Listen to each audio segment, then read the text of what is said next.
Good morning to all of you. आज का video explanation start करने से पहले आपके लिए 2 पॉइंट्स। सबसे पहला पॉइंट ये है कि बहुत से पेरेंट्स की ये शिकायत आ रही है कि बच्चे घर में कुछ भी नहीं पढ़ रहे हैं। मोबाइल में वीडियोस जो अपलोड किए जाते हैं वो मोबाइल में बाकी एक्टिविटीज़ कर रहे हैं, जैसे कि अपना फेसबुक, व्हाट्सएप वगैरह जो उनको अपना चलाना है वो सब अपना नेट यूज़ कर रहे हैं, लेकिन पढ़ाई से रिलेटेड कोई भी वर्क नहीं हो रहा है।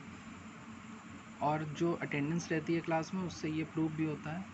तो बस यही कहना है सारे टीचर्स को कि जो पैसे आपके पेरेंट्स इतनी मेहनत से इस समय कोरोना पीरियड में अरेंज करके कहीं से आपकी फ़ीस पे कर रहे हैं, तो एटलीस्ट उस पैसे का यूज़ करिए। आपके लिए जो क्लासेस अवेलेबल कराई जा रही हैं, जो भी वीडियोस वगैरह टीचर्स डाल रहे हैं, मेहनत कर रहे हैं, वो अपने लेवल पर जितना भी जो जिस टीचर से हो सकता है, क्योंकि सबके लिए ये न्यू कॉन्सेप्ट है, but still they are doing their best. So आपको भी बस इसमें थोड़ा सा जो अपना हार्डवर्क है वो ऐड करना है। ज़्यादा टाइम के लिए आपको नहीं यहाँ पर वीडियोस डाली जाती हैं, पर पीरियड आपका 30 मिनट्स का लग रहा है, जिसमें से वीडियो हार्डली 20 मिनट्स की होती है। बहुत ज़्यादा कभी कभी होता है कि 24 या 23 मिनट्स की हो गई कोई वीडियो, वरना टीचर खुद 20 से 22 मिनट्स की वीडियोस अपलोड कर रहा है, सो दैट आपको ज़्यादा टाइम नहीं देना पड़े। आपका काम सिर्फ ये कि रोज़ बस हर एक सब्जेक्ट को 20 से 25 मिनट देना है। तो वीडियोस देखिए, उसको समझिए। कोई पॉइंट्स नहीं आते हैं, कुछ पॉइंट्स, तो आप अपने टीचर्स से उन पॉइंट्स को क्लियर करिए और अपने नोट्स जो हैं अपने बोर्ड एग्ज़ाम से रिलेटेड उसे कलेक्ट करना स्टार्ट करिए, जिससे कि आपके जो पेरेंट्स डिसअपॉइंट हो रहे हैं वो नहीं हो। अब स्टार्ट करते हैं हम हमारा आज का एक्सप्लेनेशन। कल के एक्सप्लेनेशन में हमने प्योरिफिकेशन ऑफ ईथर यानी कि ईथर का शुद्धिकरण या शोधन जो है, ये हमने लास्ट टॉपिक पढ़ा था। आज का जो हमारा पहला टॉपिक है वो है प्रॉपर्टीज़ ऑफ ईथर यानी कि ईथर के गुण, जिसमें हम पढ़ेंगे भौतिक गुण एवं रासायनिक गुण, physical properties and chemical properties. तो फिजिकल प्रॉपर्टीज़ में सबसे पहली जो फिजिकल प्रॉपर्टी है वो तो इसकी फिजिकल स्टेट है, यानी कि भौतिक अवस्था। ये किस अवस्था में पाया जाता है? तो कह रहे हैं die ethyl ether is a colourless highly volatile liquid having sweet order. जो डाई एथिल ईथर होता है वो कैसा होता है? कलरलेस यानी रंगहीन होता है। हाईली वॉलेटाइल यानी कि अत्यधिक वाष्पशील द्रव है। आप इसे खुले में रखेंगे, एयर के कांटेक्ट में रखेंगे तो ये क्या हो जाएगा? जैसे पेट्रोल उड़ जाता है वैसे ही ईथर भी क्या हो जाता है? उड़ जाता है। And having sweet orders, order का मतलब होता है गंध, तो इसकी जो गंध होती है वो बड़ी सुगंधित गंध होती है। And one more thing, being highly volatile it produces cooling effect on skin. जैसे अल्कोहल वगैरह आप रब, आजकल सैनिटाइज़र यूज़ कर रहे हैं आप अल्कोहल बेस्ड, तो उसको जब आप रब करते होंगे अपनी स्किन पे तो आपको क्या होगा? कूलिंग इफेक्ट देता होगा। एक्चुअली होता क्या है कि जितने भी ये हमारे ऑर्गेनिक सॉल्वेंट्स हैं, जैसे कि ईथर है, अल्कोहल है, या जो आपके पेट्रोल वगैरह होते हैं, जैसे ही ये हमारे स्किन के कांटेक्ट में आते हैं, हमारी त्वचा के संपर्क में आते हैं, तो ये हमारी त्वचा की जो ऊष्मा होती है, जो हीट एनर्जी होती है हमारे स्किन की, उसको एब्जॉर्व करके ये क्या हो जाते हैं? वेपराइज हो जाते हैं, यानी कि वाष्पीकृत हो जाते हैं। और जैसे ही हमारी स्किन से, हमारी बॉडी से हीट एनर्जी का लॉस होता है, टेम्परेचर थोड़ा सा कम होता है, तो उस एरिया में हमें कूलिंग इफेक्ट जो है वो फील होता है, यानी कि शीतलता हमें महसूस होती है। तो ईथर भी ऐसा ही एक इफेक्ट हमारे स्किन पर प्रोड्यूस करते हैं। सेकेंड पॉइंट है they are inflammable in nature, ज्वलनशील होते हैं, यानी कि जैसे पेट्रोल जलता है, जैसे अल्कोहल को हम जला सकते हैं, वैसे ही जो ईथर हैं वो भी क्या होते हैं? इन्फ्लेमेबल होते हैं, ज्वलनशील होते हैं। इसीलिए इनको डायरेक्ट कांटेक्ट, मतलब कि एयर और ऑक्सीजन के डायरेक्ट कांटेक्ट में आने से बचाना चाहिए। थर्ड चीज़ है बॉइलिंग पॉइंट। बॉइलिंग पॉइंट की बात करें, यानी कि क्वथनांक जो होता है डायथिल ईथर का, वो कितना होता है? 34.5 डिग्री सेल्सियस। अब आप सोच लीजिए कि जिसका बॉइलिंग पॉइंट ही 34.5 डिग्री सेल्सियस है, तो जैसे ही आप गर्मी में सीज़न में हमारे यहाँ टेम्परेचर 40-43 पहुँच जाता है, तो ये वेपर फॉर्म में ही होगा। लिक्विड फॉर्म यानी कि द्रव अवस्था में कब हो सकता है? जब टेम्परेचर 34.4 डिग्री सेल्सियस हो या उससे नीचे हो। 34.4 से जैसे ही ऊपर बढ़ा 34.5, ये क्या हो जाएगा? वेपराइज हो जाएगा, वाष्प में परिवर्तित हो जाएगा। सॉल्युबिलिटी की बात करें तो जितने भी आपके ऑर्गेनिक सॉल्वेंट होते हैं, जो आपके कार्बनिक विलायक हैं, जैसे अल्कोहल, ईथर, ये सब, इनमें से ईथर जो होता है वो जल में यानी पानी में स्प्रिंगली सॉल्युबल होता है। स्प्रिंगली सॉल्युबल होने का मतलब है कि पूर्णतः घुलनशील नहीं होता है, अल्प विलेय होता है, पूरी तरह से मिक्स नहीं होता है वाटर में। लेकिन हाँ, अगर आप ईथर को किसी दूसरे ऑर्गेनिक सॉल्वेंट में मिक्स करेंगे, किसी और कार्बनिक विलायक में अगर आप इसे मिलाएंगे, जैसे कि कार्बन टेट्राक्लोराइड ले लीजिए, आप पेट्रोल ले लीजिए, आप अल्कोहल ले लीजिए, आप इसमें अगर ईथर को जाकर ऐड कर रहे हैं तो वो उसमें कम्प्लीटली क्या होता है, सॉल्युबल होता है। तो ये इसकी कुछ इंपॉर्टेंट फिजिकल प्रॉपर्टीज़ थी। अब बात करते हैं इसकी केमिकल प्रॉपर्टीज़ यानी कि रासायनिक गुण की। तो सबसे पहला हमारा जो रासायनिक गुण है वो है कंबशन यानी कि दहन। आपको बताया जा चुका है जितने भी आपके ऑर्गेनिक कंपाउंड्स होते हैं, जितने भी कार्बनिक यौगिक हैं, जब इनके कंबशन की बात आती है, जब इनके दहन की बात आती है, तो आपको उस यौगिक की अभिक्रिया ऑक्सीजन से करानी होगी। यानी कि आपको उस कंपाउंड की, उस ऑर्गेनिक कंपाउंड की रिएक्शन किससे करानी होगी, ऑक्सीजन से करानी होगी। ऑक्सीजन की प्रेजेंस में आपको उसे हीट करना है। जैसे आप उसे हीट करोगे तो वो जलने लगता है, और जलने के बाद उसमें से दो मेन प्रोडक्ट कार्बन डाइऑक्साइड और वाटर, ये दोनों चीज़ें बाहर आती हैं। अब आप कहेंगे सर कार्बन डाइऑक्साइड गैस है और वाटर जो है वो किस फॉर्म में आएगा, है जो गैस होनी चाहिए उसमें घुल जानी चाहिए, जो पानी बन जाएगा, मतलब किसी चीज़ को जला करके हम पानी कैसे निकालें। तो ये बात ध्यान रखिएगा कि जो वाटर निकलता है वो वाटर वेपर के फॉर्म में निकलता है, यानी कि भाप के रूप में। तो ठीक वैसे ही यहाँ जब ईथर भी, क्योंकि एक ऑर्गेनिक कंपाउंड है, कार्बनिक यौगिक है, तो जब ये ऑक्सीजन से रिएक्शन करता है तो इसका क्या होता है, कंबशन हो जाता है, इसका दहन हो जाता है, यानी कि जल जाता है और जल करके कार्बन डाइऑक्साइड और वाटर में कन्वर्ट हो जाता है। सेकेंड है जो इसका केमिकल प्रॉपर्टी है वो है डीकम्पोजिशन।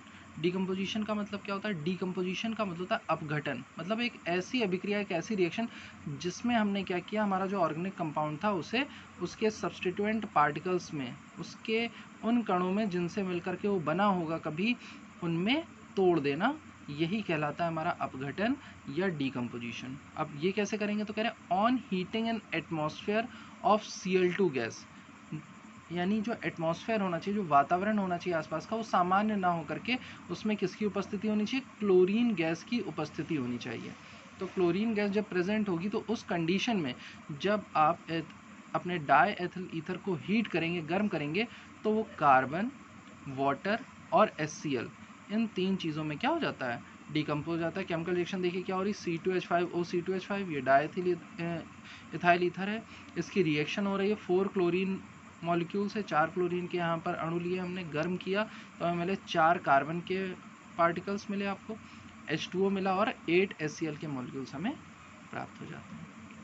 देन थर्ड रिएक्शन है डिहाइड्रेशन। डिहाइड्रेशन का मतलब निर्जलीकरण, यानी कि ईथर में कहीं पर भी जहाँ वाटर प्रेजेंट हो, आपको उस वाटर को क्या करना है, हटा देना है। तो ये कैसे होता है, इसके लिए हमें यूज़ करना पड़ेगा कोई डिहाइड्रेटिंग एजेंट, यानी कि कोई निर्जलीकारक। तो यहाँ पर वो डिहाइड्रेटिंग एजेंट कौन है, Al2O3, जिसे एल्यूमिना कहते हैं। कैसा होना चाहिए, रेड हॉट, यानी कि लाल तप्त एल्यूमिना होना चाहिए। तो एल्यूमिना को अब लाल तप्त कैसे करें, तो उसके लिए हम मिश्रण को क्या करते हैं, 350 डिग्री सेल्सियस यानी कि 350 डिग्री सेल्सियस तक जब आप एल्यूमिना को गर्म करेंगे तो कैसा हो जाएगा, एकदम लाल तप्त। अगर किसी ने कभी लोहे से मटेरियल यानी कि आयरन से कुछ मटेरियल्स बनते हुए देखे हो तो आप देखिएगा कि जो हमारा आयरन स्मिथ होता है, मतलब जो लोहार होता है, वो लोहे को छोटे छोटे कोयलों के ऊपर रख करके क्या करता है, बर्न करता है, और वो लोहा जो है वो एकदम रेड हॉट हो जाता है, एकदम लाल हो जाता है। तो वो जो कंडीशन होती है उसी को रेड हॉट यानी कि लाल तप्त अवस्था कहा जाता है। तो उतना ही हमको यहाँ पर एल्यूमिना को अपने गर्म करना है, और फिर उसके ऊपर से ईथर को जब हम पास कराते हैं, ईथर को जब हम प्रवाहित करेंगे, तो ईथर जो है किस में कन्वर्ट हो जाता है, एथिलीन में। तो जब ईथर का डिहाइड्रेशन होता है, निर्जलीकरण होता है, तो वो एथिलीन में परिवर्तित हो जाता है, साथ में जो वाटर है H2 है वो फॉर्म होता है। नेक्स्ट प्रॉपर्टी है ऑक्सीडेशन यानी कि ऑक्सीकरण। ऑक्सीकरण में क्या होता है कि जो हमारा ईथर होता है, अगर आपने कोई वीक या माइल्ड ऑक्सीडाइजिंग एजेंट यूज़ किया, यानी कि कोई दुर्बल या मध्यम प्रबलता वाला ऑक्सीकारक अगर आप उपयोग कर रहे हैं, तो उसका आपके ईथर पर कोई प्रभाव नहीं पड़ेगा। अगर आप ईथर का ऑक्सीडेशन करना चाहते हैं, अगर आप ईथर की का ऑक्सीकरण करना चाहते हैं, तो उसके लिए आपको स्ट्रॉन्ग ऑक्सीडाइजिंग एजेंट जैसे कि K2Cr2O7 और H2SO4 की प्रेजेंस में क्या कराते हैं, हम ईथर का ऑक्सीडेशन करवाते हैं। तो सबसे पहले हमारा जो ईथर है वो ऑक्सीडाइज होकर यानी कि ऑक्सीकृत होकर के एल्डिहाइड में परिवर्तित हो जाता है। एल्डिहाइड, यहाँ CHO ग्रुप जो होता है, CHO जो आप फंक्शनल ग्रुप देख रहे हैं, ये एल्डिहाइड ग्रुप को शो करता है। तो आपका जो ईथर है जब दो नीसेंट ऑक्सीजन, दो नवजात ऑक्सीजन से अभिक्रिया करता है किसकी उपस्थिति में, K2Cr2O7 एंड H2SO4। ये यहाँ पर ऑक्सीडाइजिंग एजेंट की तरह बिहेव कर रहे हैं। अब इनके मिश्रण की बात क्या आती है, जो पोटेशियम डाइक्रोमेट होता है आपका K2Cr2O7, उसको पहले थोड़े से H2SO4 में यानी कि सल्फ्यूरिक अम्ल में क्या करा जाता है, मिला लिया जाता है। फिर जो मिश्रण प्राप्त होता है उसको यहाँ पर इन दोनों के साथ मिक्स कर देते हैं, ऐड कर देते हैं, और फिर धीरे धीरे जो है वो रिएक्शन होना स्टार्ट होती है। तो जो आपका ईथर है वो एल्डिहाइड में क्या हो जाएगा, परिवर्तित हो जाएगा। अगर आप इसी में और ऑक्सीजन जो है सप्लाई कर देते हैं, दो और मॉलिक्यूल ऐड कर देते हैं, तो जो एल्डिहाइड है वो कार्बोक्सिलिक एसिड में कन्वर्ट हो जाता है। तो ये हमारा ऑक्सीडेशन ऑफ ईथर यानी कि ईथर का ऑक्सीकरण। देन हमारी नेक्स्ट जो केमिकल प्रॉपर्टी है वो है reaction with dilute H2SO4, Tanu H2SO4 के साथ ईथर की अभिक्रिया। ये जो हमारी अभिक्रिया होती है ये हाई प्रेशर यानी कि उच्च दाब पर कराई जाती है। होता क्या है इस अभिक्रिया में कि हमारा जो ईथर है ये तनु H2SO4 की उपस्थिति में यानी कि डाइल्यूट H2SO4 की प्रेजेंस में वाटर के साथ रिएक्शन करता है और अल्कोहल का फॉर्मेशन करता है। जो डायएथिल ईथर है वो एथिल अल्कोहल में कन्वर्ट हो जाता है। सिर्फ इतना सा इसमें रिएक्शन होती है। सेकेंड जो रिएक्शन है वो रिएक्शन विद कॉन्सेंट्रेट H2SO4। भाई यहाँ पर हमने क्या लिया था, डाइल्यूट H2SO4 लिया था यानी कि तनु सल्फ्यूरिक अम्ल था। अब हम लेने जा रहे हैं सांद्र H2SO4 यानी कि कॉन्सेंट्रेट H2SO4। तो रिएक्शन क्या होगी, तो इस रिएक्शन में सबसे पहले करें on warming with concentrate H2SO4 diethyl ether forms ethyl hydrogen sulphate.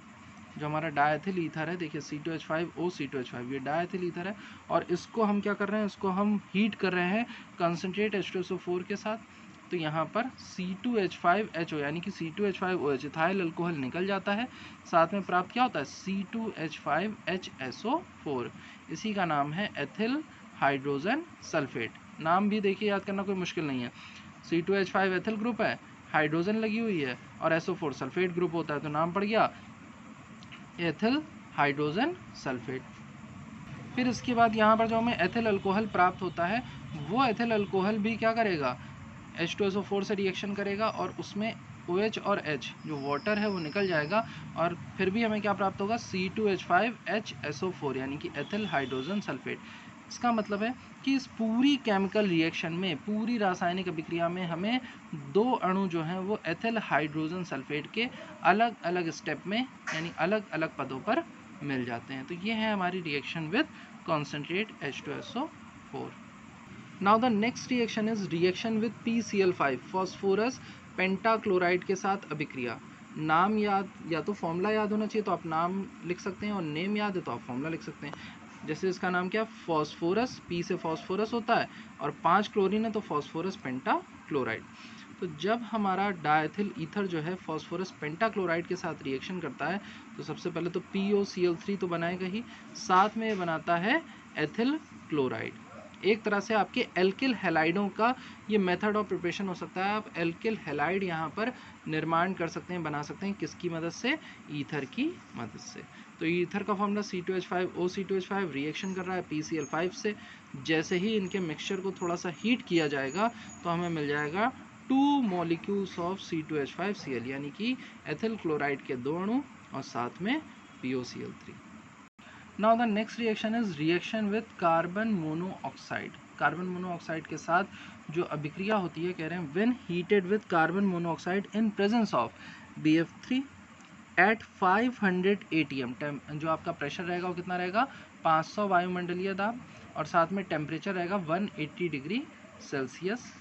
इतने टेम्परेचर और प्रेशर पर जब आपका die ethyl ether carbon monoxide से अभिक्रिया करता है तो वो एथिल प्रोपेनोट में कन्वर्ट हो जाता है। ये आपका एक ईस्टर है, ये COO जो ग्रुप आप देख रहे हैं ये ईस्टर होता है आपका। तो यहाँ पर जो ईथर है वो ईस्टर में कन्वर्ट हो रहा है। तो ये एक कन्वर्जन भी है आपका। That how will you convert N ether into Easter. आप एक ईथर को ईस्टर में कैसे परिवर्तित करेंगे, बहुत आसान है। बस ईथर की अभिक्रिया किससे करा दीजिए, कार्बन मोनोऑक्साइड से करा दीजिए। टेम्परेचर 180, प्रेशर 500 ATM, और प्रेजेंस रहेगी BF3 और मॉइस्चर यानी कि नमी की। तो सीधे हमारा जो डायथिल ईथर है वो हमारे ईस्टर एथिल प्रोपेनोट में कन्वर्ट हो जाता है। Then next reaction is reaction with CH3COCl, acetyl chloride के साथ अभिक्रिया। यहाँ पर हम एसिटिल क्लोराइड के साथ जब अभिक्रिया कराने जा रहे हैं, किसकी उपस्थिति में? एनहाइड्रस AlCl3 की उपस्थिति में, यानी कि निर्जलीय कारक एल्यूमिनियम क्लोराइड की प्रेजेंस में ये रिएक्शन हो रही है यहाँ पर। तो होगा क्या, क्या निकल जाता है? देखिए एथिल एसीटेट, यानी कि फिर से हमें जो है ईस्टर का ही निर्माण करने की विधि पता चल गई कि आपको डायथिल ईथर को अगर ईस्टर में परिवर्तित करना है तो आप क्या कर सकते हो? उसकी एसिटिल क्लोराइड से भी अभिक्रिया करा सकते हो। उपस्थिति क्या रहेगी? सिर्फ निर्जलीय कारक AlCl3 की, यानी कि एनहाइड्रस AlCl3 की। जैसे ही आप इस मिक्सचर को हीट करेंगे तो सबसे पहले आपको एक एल्किल हैलाइड मिलेगा C2H5Cl, और उसके साथ मिलता है ethyl acetate, formula CH3COO C2H5। Now the next reaction is reaction with CH3CO whole twice O। ये है आपका एसिटिक एनहाइड्राइड। एसिटिक एनहाइड्राइड का फॉर्मूला अगर किसी को ना याद हो तो स्ट्रक्चर याद रखेंगे। ये इसका स्ट्रक्चर होता है, ये जो यहाँ पर आप देख रहे हैं CH3CO का होल ट्वाइस, तो इसी तरह से CH3CO के दो जो मॉलिक्यूल हैं ये एक ऑक्सीजन एटम से इस तरह से जुड़े होते हैं। यही हमारा एसिटिक एनहाइड्राइड। तो जब हमारा डायएथिल ईथर एसिटिक एनहाइड्राइड के साथ अभिक्रिया करता है, एसिटिक एनहाइड्राइड के साथ रिएक्शन करता है, किसकी प्रेजेंस में? एनहाइड्रस जिंक क्लोराइड की प्रेजेंस में, यानी कि निर्जलीय कारक जिंक क्लोराइड की उपस्थिति में जब ये गर्म किया जाता है तो किस में कन्वर्ट हो जाता है? एथिल एसीटेट में, यानी कि फिर से हमने क्या बनाया? ईस्टर। फॉर्मूला क्या है? CH3COO C2H5। यहाँ पर भी देखिए क्या बनाता है? Ethyl acetate. तो जब आप चाहें तो एसिटिल क्लोराइड के साथ अभिक्रिया करें तो भी आपको एथिल एसीटेट प्राप्त हो जाएगा, और अगर आप एसिटिक एनहाइड्राइड के साथ अभिक्रिया करेंगे तो भी आपको एथिल एसीटेट प्राप्त होगा। बस दोनों में जो सह उत्पाद है उसका अंतर है। यहाँ पर सह उत्पाद के रूप में C2H5Cl यानी एथिल क्लोराइड प्राप्त होता है, लेकिन यहाँ पर कोई भी सह उत्पाद प्राप्त नहीं होता है। सह उत्पाद को इंग्लिश में बाय प्रोडक्ट कहते हैं। जो मेन प्रोडक्ट के साथ जो दूसरे प्रोडक्ट हमें मिलते हैं उन्हें ही सह उत्पाद यानी कि उत्पाद के साथ उत्पन्न उत्पाद कहा जाता है। तो ये था हमारा आज का एक्सप्लेनेशन। बाकी जो आपका एक्सप्लेनेशन है इसमें कुछ 2-3 पॉइंट्स बचे हुए हैं, वो आपको नेक्स्ट टर्न पर कराए जाएंगे। इन रिएक्शंस को मैं एक बार इंग्लिश में एक्सप्लेन कर देता हूँ सो दैट आपको समझने में हेल्प मिल जाए। और अगर किसी को कोई प्रॉब्लम हो इंग्लिश मीडियम के स्टूडेंट्स में या हिंदी मीडियम के स्टूडेंट्स में रिएक्शन को समझने में, तो आप पर्सनल नंबर पर अपना डाउट सेंड करके उसे क्लियर कर सकते हैं। Okay class. तो रासायनिक अभिक्रिया में हमने सबसे पहली जो अभिक्रिया पढ़ी वो थी दहन की अभिक्रिया। दहन का मतलब होता है कि ईथर जो होगा उसको आप ऑक्सीजन की उपस्थिति में जलाएंगे, और जब कोई कार्बनिक यौगिक जलाया जाता है तो जो उत्पाद प्राप्त होता है वो क्या होता है? कार्बन डाइऑक्साइड और वाटर। हमेशा याद रखेंगे, हमेशा कोई भी कार्बनिक यौगिक होगा जब जलाया जाएगा तो कार्बन डाइऑक्साइड और वाटर जो है वो प्राप्त होता है। हाँ, अगर आपकी जो ऑक्सीजन की सप्लाई है वो बहुत कम है, यानी कि ऑक्सीजन जो है ज़्यादा मात्रा में नहीं है, तो कार्बन डाइऑक्साइड के स्थान पर कार्बन मोनोऑक्साइड भी क्या हो सकती है? प्राप्त हो सकती है। दूसरी अभिक्रिया है हमारी अपघटन की। अपघटन में क्या है कि जो आपका ईथर है क्लोरीन की उपस्थिति में जब गर्म किया जाता है तो कार्बन, वाटर और HCl इन तीनों यौगिकों में क्या हो जाता है? अपघटित हो जाता है, यानी कि जिन भी पार्टिकल से मिलकर के वो कभी बना होगा उन्हीं में ही वो टूट जाता है, और इस प्रक्रिया को ही अपघटन कहते हैं। तीसरी है हमारी निर्जलीकरण। निर्जलीकरण का मतलब कि आपको ईथर से क्या करना है? वाटर निकालना है। तो जब आपको वाटर निकालना है तो इसके लिए आपको कोई कंपाउंड जो है वो हेल्प के लिए चाहिए होगा। तो यहाँ पर वो जो कंपाउंड है वो है Al2O3 यानी कि एल्यूमिना। तो जब हम हमारे डायएथिल ईथर को लाल तप्त एल्यूमिना के ऊपर से प्रवाहित करते हैं तो हमें एथिलीन गैस प्राप्त होती है और साथ में वाटर जो है वो निकल जाता है। अब एल्यूमिना को लाल तप्त करने के लिए हमें उसे 350 डिग्री सेल्सियस तक क्या करना पड़ता है? गर्म करना पड़ता है। इसके बाद जो हमारा नेक्स्ट प्रॉपर्टी थी वो थी ऑक्सीकरण की। तो जो हमारा ईथर होता है वो दुर्बल व मध्यम प्रबलता वाले ऑक्सीकारक की उपस्थिति में ऑक्सीकरण नहीं देता है। इसके लिए हमें प्रबल ऑक्सीकारक जैसे कि K2Cr2O7 तथा तनु H2SO4 का मिश्रण जो होता है, ऐसे प्रबल ऑक्सीकारकों की आवश्यकता होती है। इस उपस्थिति में करता क्या है? जो डायएथिल ईथर है वो दो नवजात ऑक्सीजन के साथ अभिक्रिया करके वाटर निकालता है और एल्डिहाइड में परिवर्तित हो जाता है। तो यहाँ पर जो एल्डिहाइड बन रहा है उसका नाम है एसिटाल्डिहाइड। अगर आप इस अभिक्रिया को जारी रखते हैं, मतलब कंटिन्यू रखते हैं, फिर से 2 नवजात ऑक्सीजन के साथ अभिक्रिया करा देते हैं एसिटाल्डिहाइड की, तो एसिटाल्डिहाइड कार्बोक्सिलिक अम्ल, जो कि यहाँ पर एसिटिक अम्ल है, इसमें कन्वर्ट हो जाता है। ये COH जो देख रहे हैं ये कार्बोक्सिलिक अम्ल का मॉलिक्यूलर फॉर्मूला है, और ये जो CHO देख रहे हैं ये एल्डिहाइड का क्या होता है, फंक्शनल ग्रुप, यानी कि क्रियात्मक समूह होता है। Then next chemical reaction is तनु H2SO4 के साथ क्रिया।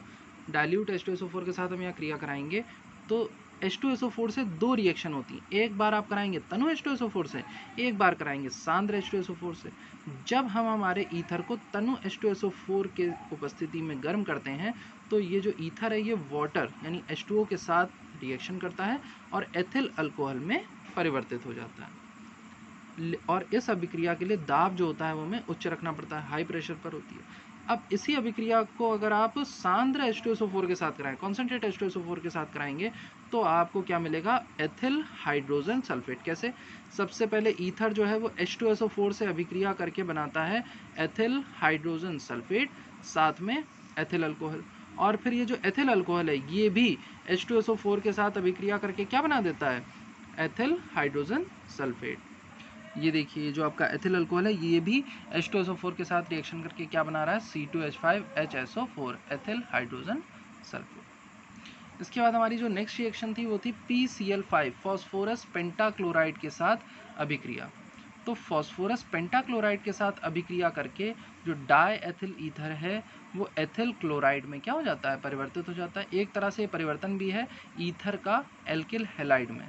करना क्या है, डायथिल ईथर को फॉस्फोरस पेंटाक्लोराइड PCl5 के साथ गर्म करना है, तो आपको प्राप्त हो जाएगा एथिल क्लोराइड, साथ में फॉस्फोरस ऑक्सी ट्राइक्लोराइड यानी कि POCl3 ये हमें प्राप्त होता है। देन अगली अभिक्रिया है कार्बन मोनोऑक्साइड की क्रिया। अब जो आप 3 अभिक्रियाएं पढ़ेंगे जैसे कि कार्बन मोनोऑक्साइड की क्रिया, एसिटिल क्लोराइड की क्रिया और एसिटिक एनहाइड्राइड की क्रिया, इन तीनों ही क्रियाओं में जो आपका ईथर है वो ईस्टर में क्या हो जाएगा, कन्वर्ट हो जाएगा। तो जब आप कार्बन मोनोऑक्साइड से डायथिल ईथर की अभिक्रिया कराते हैं तो ये अभिक्रिया होती है 180 डिग्री सेल्सियस टेम्परेचर पर, और जो वायुमंडलीय दाब चाहिए वो कितना चाहिए, 500 ATM, और उपस्थिति किसकी होनी चाहिए, BF3, और नमी जो है वो वहाँ पर उपस्थित होनी चाहिए। तब जो आपका डायथिल ईथर है वो सीधे सीधे एथिल प्रोपेनेट में कन्वर्ट हो जाता है। फॉर्मूला होता है C2H5COO C2H5। वहीं पर अगर आप एथिल जो आपका ईथर है उसकी अभिक्रिया, उसकी रिएक्शन जो है एथिल क्लोराइड या एसिटिल क्लोराइड के साथ यहाँ पर कराते हैं। एसिटिल क्लोराइड का फॉर्मूला CH3COCl। इसके साथ जो आप रिएक्शन कराएंगे तो भी आपको क्या प्राप्त होगा, एक ईस्टर जो है वो प्राप्त होता है। यहाँ पर उस ईस्टर का नाम है CH3COO C2H5 एथिल एसिटेट, और उसके साथ में जो है एथिल क्लोराइड भी हमें प्राप्त होता है। ये जो अभिक्रिया होती है ये किसकी उपस्थिति में होती है, निर्जल AlCl3 यानी कि एनहाइड्रस AlCl3। निर्जल का मतलब यहाँ होता है कि ये जो हमारे कुछ सॉल्ट होते हैं जैसे AlCl3 है, इसके जब आपने क्रिस्टल, हम जब क्रिस्टलाइजेशन करते हैं यानी क्रिस्टलीकरण करते हैं, तो यहाँ पर इसके साथ जो है कुछ जल की बूंदें उपस्थित होती हैं। लेकिन अगर आप उन जल की बूंदों को हटा दें, गर्म कर दें, तो जो आपका AlCl3 है वो किस में बदल जाएगा, शुष्क AlCl3 में, ड्राई AlCl3 में, और तब उस कंडीशन में वो कैसा हो जाएगा, निर्जल यानी कि एनहाइड्रस। और लास्ट रिएक्शन है आज आपकी डाई एथिल ईथर की एसिटिक एनहाइड्राइड के साथ अभिक्रिया। तो जब हमारा die ethyl ether acetic anhydride के साथ निर्जल जिंक क्लोराइड की उपस्थिति में अभिक्रिया करता है तो सीधे सीधे एथिल एसिटेट में परिवर्तित हो जाता है। तो ये थी आपकी केमिकल रिएक्शन आज की। कोई भी अगर आपको कन्फ्यूज़न हो तो उसे क्लियर कर दीजिए। Okay class, thank you.